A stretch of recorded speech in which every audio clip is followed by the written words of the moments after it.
Hi, welcome back to another edition of Golf Talk with Mike. I'm your host, Mike Besa, and I'm glad to have Tony Olivas back on the show. Welcome back, Tony. Yeah, thank you. Thank you. Now, Tony's been a golfer a pretty long time, most of his life. How long has it been, Tony? About 52 years. 52 years. Yeah, at that time we had Sam Snead, we had Walter Hagen, Gene Sarazen, and for the Filipinos we had like Ben Arda, Celestino Tugot, Paterno Brasa, and then later on Legaspi. Of that era, which of the local pros really impressed you the most? I would say it was Tugot.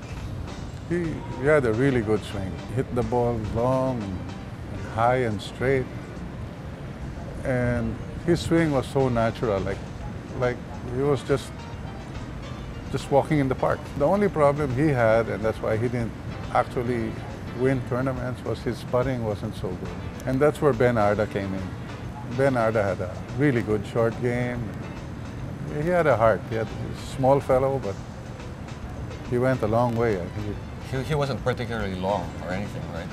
It was just really at short that game. time, he would be maybe 10, 15 yards shorter than normal. I mean, as far as driving distance is concerned. All right. But he made it up in his will to win. I think he had it. Did you get to see any of the American pros come here and compete?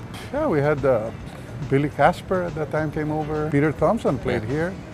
Doug Sanders, some of the Sheminan, and some of the Japanese pros used to play on the Philippine Open here, which was, at that time, the premier tournament in Asia. Of the foreign pros that came, who impressed you the most? I liked Doug Sanders. He had a nice short swing. The other course that I was curious about was the old Holiday Hills, which is now known as TAP Philippines. Yeah. That was a nice layout. The layout was more, I would say, much more difficult than what it is today. Oh, okay. So It was longer. I felt a little narrower.